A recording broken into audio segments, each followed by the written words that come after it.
এই শীতের সিজনে আপনাদের জন্য খুবই মজাদার একটি রেসিপি নিয়ে চলে এসেছি। আসসালামু আলাইকুম বন্ধুরা, সবাইকে সিস্টার্স কিচেনে স্বাগতম। আজকে আমরা দুধকুলি পিঠা বানাবো, তো সাথেই থাকুন। তো প্রথমেই আমি গরম পানিটা বসিয়ে দিয়েছি সামান্য একটু লবণ দিয়ে। চাউলের গুঁড়িটা এখন পানিতে দিয়ে দিব। তারপর চাউলের গুঁড়িগুলো পানির সাথে ভালোভাবে মিশিয়ে নিব।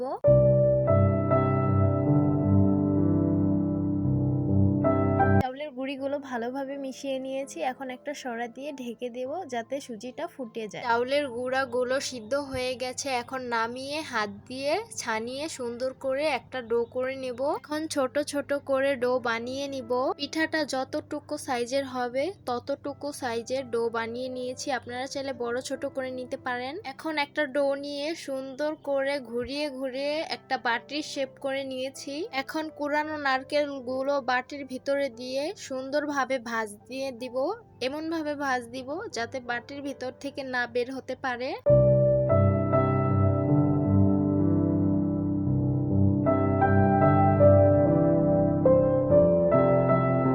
একে একে সবগুলো পিঠা বানিয়ে নিব। সবগুলো পিঠা বানানো হয়ে গেছে। মিঠাইগুলো পানি আর সামান্য একটু লবণ দিয়ে ভালোভাবে জাল করে নিয়েছি। এখন বানিয়ে রাখা পিঠাগুলো শিরার ভিতরে অল্প অল্প করে দিয়ে দিব, একসাথে দিলে লেগে যাবে। সবগুলো পিঠা শিরার ভিতরে দিয়ে দিব।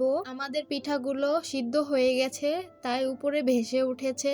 এখন ভালোভাবে জাল করে নিব। পিঠাগুলো হয়ে গেছে, চুলার থেকে নামিয়ে নিয়েছি। এখন জাল করে রাখা গরুর দুধটা দিয়ে দিব। চুলা থেকে পিঠাটা নামিয়ে নিয়েছি যাতে জাল করে রাখা গরুর দুধটা দিলে না ফেটে যায়। তারপর দুধগুলো পিঠার সাথে ভালোভাবে মিশিয়ে দিব। আপনারা চাইলে গরম গরম পিঠাটাও পরিবেশন করে খেতে পারেন, আর চাইলে পরের দিন সকালে ঠান্ডা করেও খেতে পারেন। আমার কাছে ঠান্ডা করে খেতেই ভালো লাগে। তো দুধকুলি পিঠাটা কেমন হয়েছে কমেন্ট করে জানাবেন অবশ্যই। আমাদের মাটির চুলার রান্না আপনাদের কাছে কেমন লাগে? আমাদের নতুন নতুন রান্নার রেসিপি দেখতে চাইলে আমাদের পাশেই থাকবেন। সবাই ভালো থাকবেন, সুস্থ থাকবেন, আর সিস্টার্স কিচেনের সাথেই থাকবেন। আবার দেখা হবে নতুন কোনো ভিডিওতে। আল্লাহ হাফেজ।